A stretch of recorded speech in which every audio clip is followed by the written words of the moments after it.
Irmãos, voltando à carta aos Romanos, né, Paulo aqui já no início da carta, nesse texto que eu li do capítulo 1, verso 7, ele fala: graça a vós outros e paz da parte de Deus nosso Pai e do Senhor Jesus Cristo. Quando Paulo chama Jesus de Senhor, é algo muito importante, porque ele estava falando para irmãos que, como eu já disse, estavam na capital do Império Romano. E quem era visto como senhor era o imperador. O imperador era tido como filho de Zeus na terra. E então ele era um representante de Zeus. Agora, Paulo diz que ele dá graça e paz aos irmãos da parte de Deus, nosso Pai, então não é de Zeus, é de Deus, nosso Pai, não existe Zeus. E ele fala do Senhor Jesus Cristo, que não é o imperador que é Senhor, mas é Jesus que é o Senhor. Então, o imperador, todos nós sabemos que ele tinha que ser adorado pelos cidadãos romanos. Havia o culto ao imperador, havia o culto a Roma, ao Estado romano. E ao dizer que Jesus é o Senhor, Paulo está simplesmente mostrando a esses crentes, já de início aqui na carta, que há um só Senhor, e ele está falando da parte desse único Senhor, que é Jesus Cristo.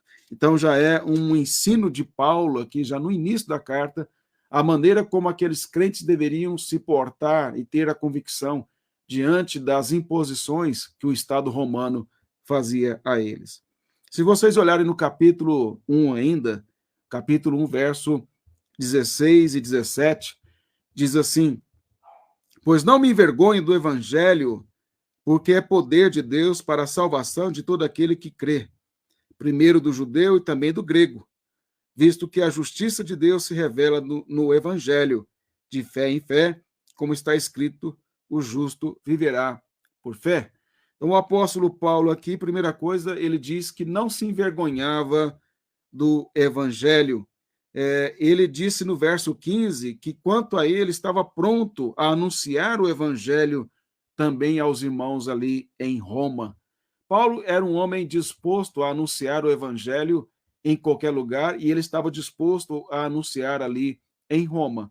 Agora, ele diz que não tem vergonha de anunciar o evangelho. Por que ele diz isso? Porque para o judeu não crente, o evangelho de Cristo era escândalo. Ele diz isso na primeira carta aos Coríntios. Era um escândalo para o judeu acreditar que o seu Messias prometido no Antigo Testamento, da casa de Davi, seria crucificado como se fosse um bandido. E isso para eles era uma vergonha, um escárnio dizer tal coisa. Para o romano, para o grego, né, grego em termos de cultura, os romanos foram dominados pela cultura grega, né, ele jamais acreditaria na ressurreição dentre os mortos. Isso fugia completamente do seu entendimento racional. Tanto é que você pode ver que lá em Atos 17, quando Paulo vai a Atenas, ele termina a sua fala no Areópago e ele fala da ressurreição. Os filósofos ali dizem de forma muito irônica: depois a gente ouve você sobre a ressurreição, outra hora. Então, ele é zombado ironicamente ali pelos os gentios ali, pelos gregos, pelos romanos, justamente por defender a ressurreição, porque isso era visto por eles como uma coisa completamente irracional. Agora, Paulo diz: eu não me envergonho de pregar o evangelho, eu não me envergonho de anunciar tanto para judeus como para gentios, e não me envergonharei em anunciar aí em Roma, na capital do império. O apóstolo Paulo, que era um cidadão romano, ele não tinha vergonha alguma disso. E ele diz por quê? Porque o evangelho é o poder de Deus e pode salvar tanto o judeu como o grego.